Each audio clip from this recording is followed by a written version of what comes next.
akan melahirkan tapi tidak punya biaya, lalu setelah lahir kelahirannya dijamin, tapi setelah lahir malah diperjuangkan. Nah, artinya ada lembaga-lembaga kesehatan sosial yang tidak amanah, yang tidak sesuai dengan ketentuan peraturan perundang-undangan. Nah, dengan akreditasi ini kita bisa jadi tahu nanti yang mana lembaga yang terakreditasi dan mana tidak. Persoalan nanti yang terakreditasi ada grade, katakanlah kategori yang cukup baik dan katakanlah sangat baik, itu dari sisi mutu yang harus ditingkatkan. Sehingga ke depan pemerintah punya target misalkan bahwa 5 tahun ke depan ya, upaya untuk meningkatkan akreditasi dari yang kategori cukup mungkin yang sekarang mayoritas misalkan setelah dilaksanakan 80% akan ditingkatkan kualifikasinya sehingga yang kategori cukup bisa ditekan dan meningkat yang kategori baik dan yang sangat baik semakin baik. Nah, untuk melihat untuk melakukan upaya pencapaian peningkatan mutu layanan melalui akreditasi tadi sudah tentu saya tahu bahwa LKS yang kategori cukup itu sarana prasarannya terbatas. Mungkin programnya juga ya tidak sesuai dengan upaya-upaya penanganan masalah sosial yang standar mengikuti standar-standar minimal. Mungkin administrasi atau manajemen pelayanan. Jadi komponen-komponen yang menjadi indikator akreditasi itu justru menjadi input bagi pemerintah di dalam meningkatkan kualitas pelayanan, sekaligus juga menjadi dasar di dalam perencanaan kebijakan, perencanaan program, bahkan distribusi dukungan atau bantuan pemerintah di dalam memperbaiki atau meningkatkan kualitas pelayanan bagi lembaga-lembaga kesehatan sosial. Ini termasuk juga yang UPT dan UPTD ya, yang menyelenggarakan pelayanan kesehatan sosial. Baik, Pak Abbas, ada pendapat yang mengatakan bahwa pekerjaan sosial di luar negeri dapat berkembang begitu pesat. Bapak adalah seorang peneliti yang melakukan penelitian di luar negeri. Bagaimana pendapat Bapak mengenai hal ini? Di tempat yang lain, di mana untuk pekerja sosial, karena negara sudah menyediakan infrastruktur industri yang memungkinkan pekerja sosial untuk mendapatkan pekerjaan dengan standar kecukupan gaji yang memadai, dan lembaga-lembaga pelayanan sosial memiliki kemampuan untuk menyerap tenaga itu dan menjalankan program-program pelayanan sosialnya dengan baik karena mereka memiliki supply budget yang memadai juga dari banyak supply. Nah, ada kaitan yang langsung itu. Tanpa demand yang kita ciptakan, tanpa demand yang memadai, maka supply ini menjadi tidak banyak manfaatnya. Di luar negeri kan agak abstrak. Yang saya tahu Kanada misalnya. Pemerintah memang memberikan ruang yang sangat baik bagi perkembangan ilmu pekerjaan sosial karena sistem welfare state-nya. Negara betul-betul menjalankan kewajibannya untuk memberikan pelayanan dan perlindungan kepada masyarakat rentan dengan cara-cara yang manusiawi. Cara-cara yang manusiawi itu ditentukan oleh standar kode etik human rights, misalnya human rights seperti apa, kode etik pelayanan seperti apa, gitu. Yang hanya mungkin diperoleh jika orang yang memberikan pelayanan itu memperoleh pendidikan itu selalu berorientasi bisnis. Jadi bukan karena kebaikan hati, misalnya tetangga saya ngurusi panti yatim piatu, bukan karena pengen mengabdi ke departemen sosial, enggak ada, karena dia pengen baik aja. Tetangga banyak anak yatim nggak diurusi, tampung aja di rumahnya. Lalu tiba-tiba ada orang yang mengatakan bahwa ini harusnya terdaftar dong ke dinas sosial seterusnya untuk menjalankan itu. Loh, sebelum dinas sosial itu ada, sebelum Indonesia ini ada, mereka sudah menjalankan itu. Poinnya bukan itu saya kira.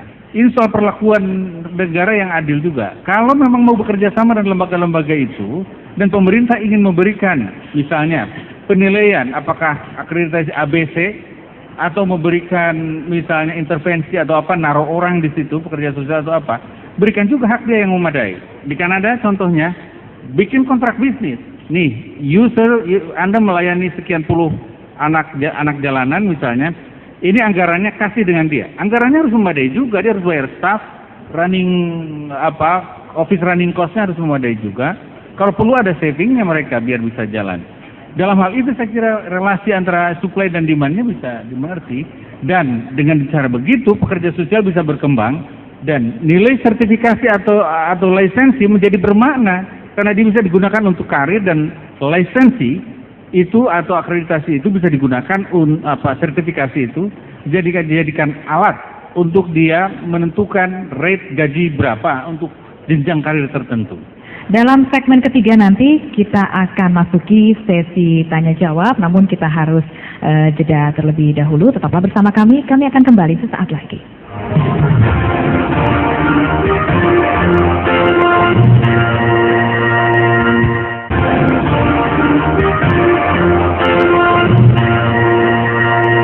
Bersama kami dalam dialog sertifikasi dan akreditasi dalam pembangunan kesejahteraan sosial, masih dengan tema membangun pekerjaan sosial yang inovatif dan kompetitif untuk kesejahteraan sosial.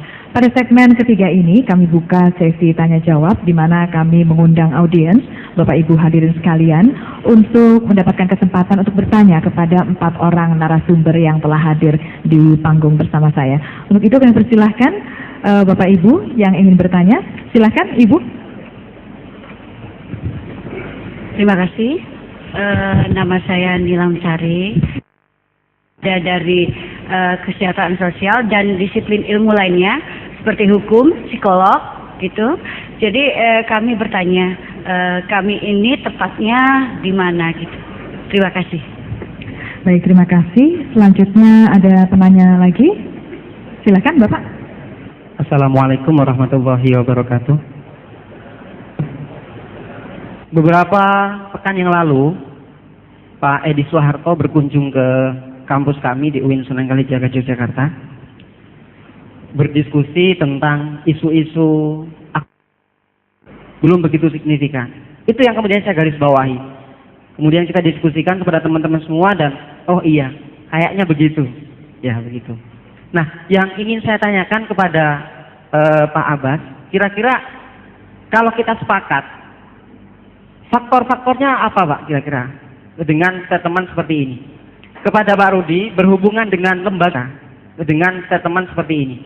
Kepada Pak Rudi, berhubungan dengan lembaga-lembaga yang disertifikasi, karena tadi yang disampaikan Bapak di depan, bahwa ternyata banyak sekali hari ini lembaga-lembaga sosial yang bisa dikatakan abal-abal Pak. 1 orang, 3 orang bikin lembaga. Saya dengan teman saya bikin lembaga, ya sudah kita jalan. Nah, kira-kira dalam pengalaman selama ini dan untuk nanti proses-proses sertifikasi, itu bagaimana Pak untuk lembaga-lembaga yang semacam ini? Saya kira itu dulu Pak yang bisa saya tanyakan. Terima kasih banyak. Terima kasih. Selanjutnya silahkan Bapak.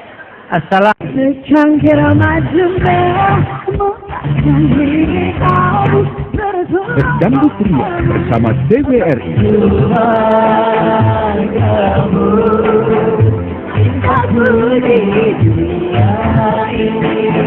Hadiri dan saksikan Fantastic Plus setiap hari Rabu pukul 22 langsung dari halaman gedung TVRI Senayan, Jakarta. TVRI, saluran pemersatu bangsa.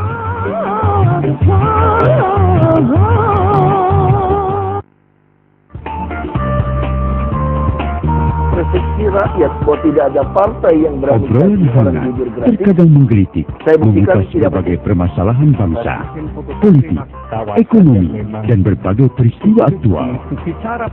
Saksikan malam Minggu bersama Slamet Raharjo pukul 20 hanya di TVRI, saluran pemersatu bangsa. Tetap di TVRI, tetap di TVRI, tetap di TVRI. Saya menyanyi nona.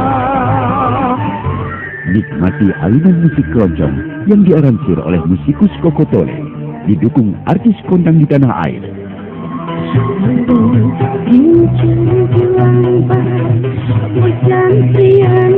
Saksikan Gebiar Keroncong setiap Kamis pukul 22 hanya di TVRI. Itu penting.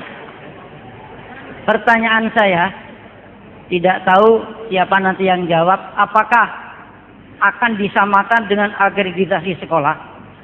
Karena persyaratannya rumit, ruangannya sekian, yang ngajar IPA harus guru yang berlatar belakang pendidikan IPA.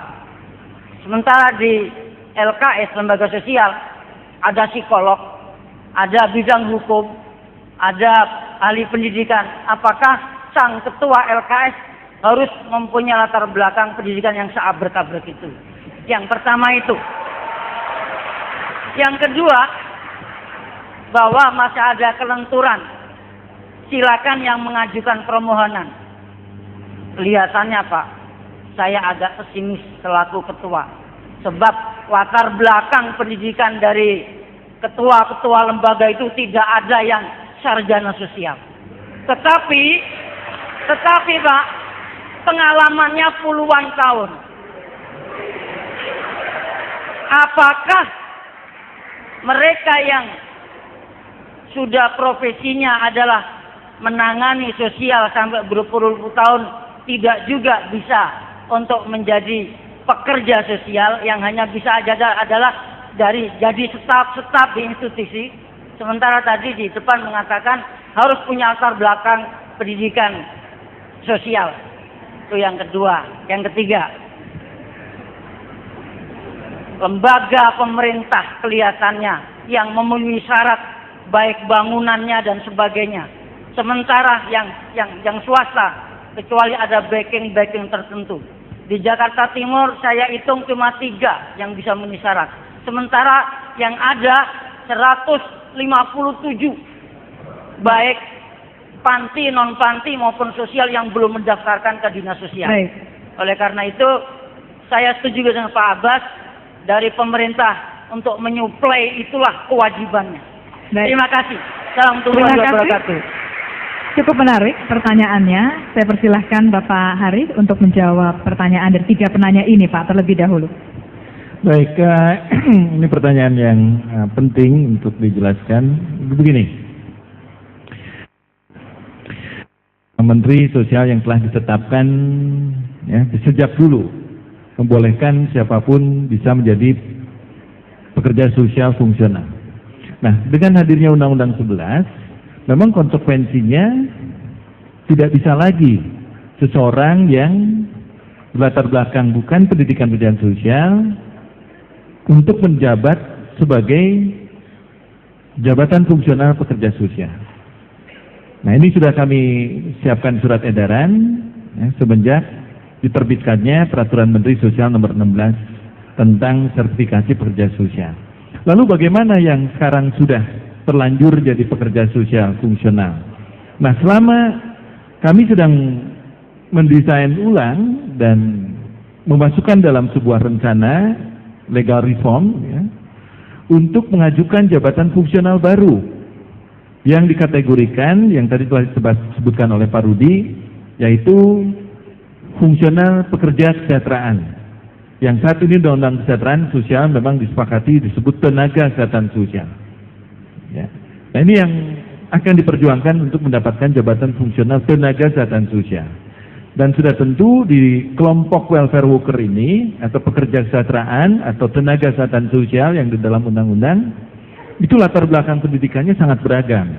Karena itu harus mulai diarahkan juga pada spesialisasi. Jadi yang latar belakang pendidikan misalkan ahli hukum, jelas dia punya peran di dalam penyelenggaraan kesejahteraan sosial sebagai pengacara, sebagai pekerja kesejahteraan yang bekerja secara koreksional untuk membela kepentingan hak-hak ya, hukum dari klien atau profesional untuk membela kepentingan hak-hak ya, hukum dari klien atau dari orang yang ditangani. Kalau dia dari backgroundnya ekonomi, jadilah ekonom yang mampu menerapkan ilmu ekonominya dalam penanganan masalah sosial. Jadi kembalilah pada kitahnya masing-masing gitu. Ya, kami tidak menginginkan ke depan ini ada pelacuran profesi. Ya, ini penting untuk kita luruskan. Ya. Nah, kemudian yang kedua, mungkin yang saya ingin tanggapi juga,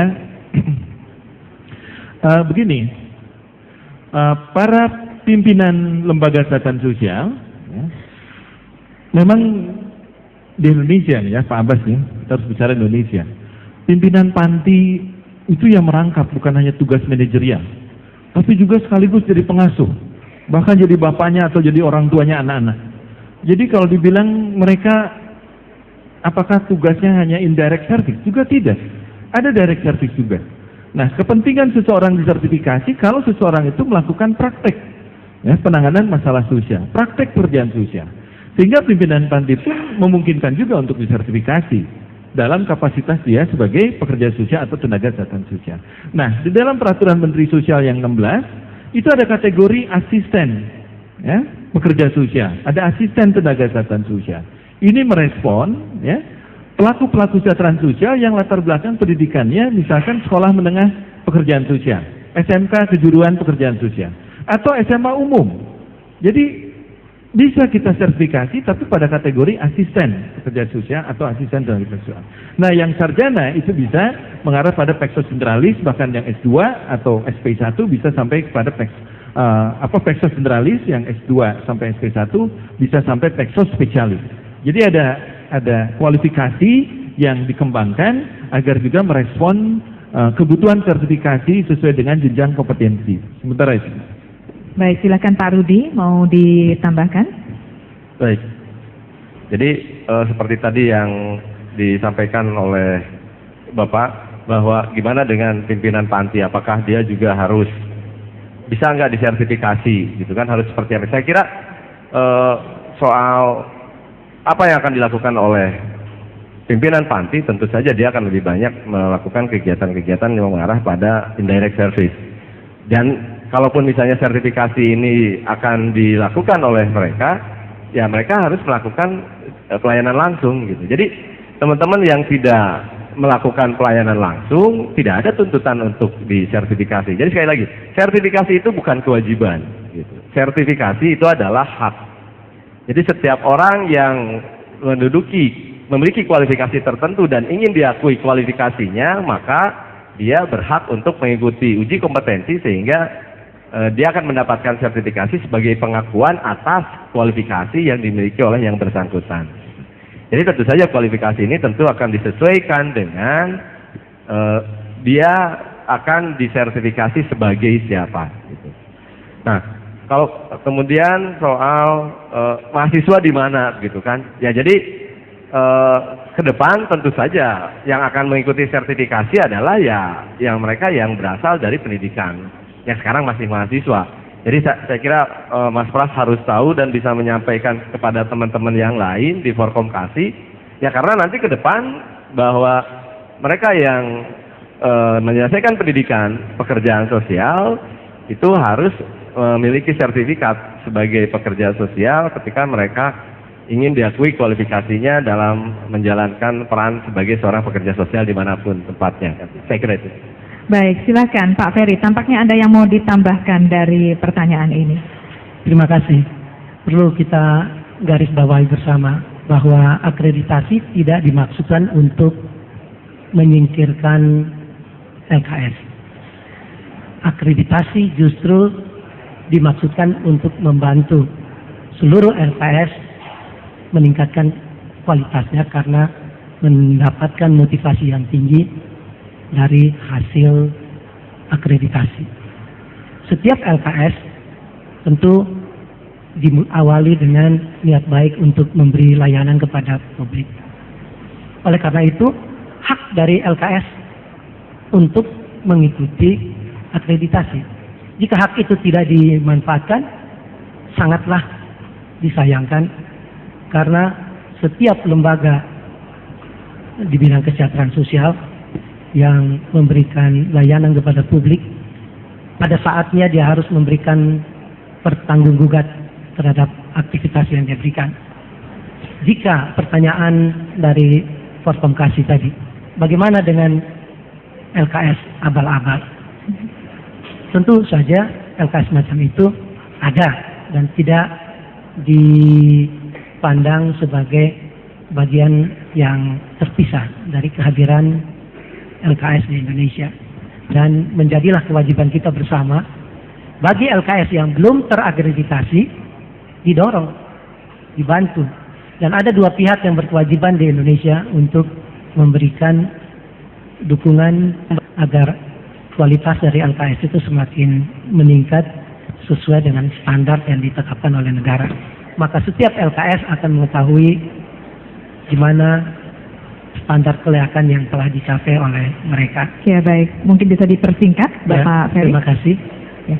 Selanjutnya Pak Abbas, tadi ada yang penanya yang langsung bertanya ke Pak Abbas. Bisa silakan dijawab namun dipersingkat saja. Brief saja. Saya kira saya tambah komentar sedikit. Dari pertanyaan pertama dan yang ketiga, saya kira poinnya adalah tentang apa manfaatnya kalau saya ikut sertifikasi atau akreditasi, apa gunanya untuk saya, untuk lembaga. Ini tantangan buat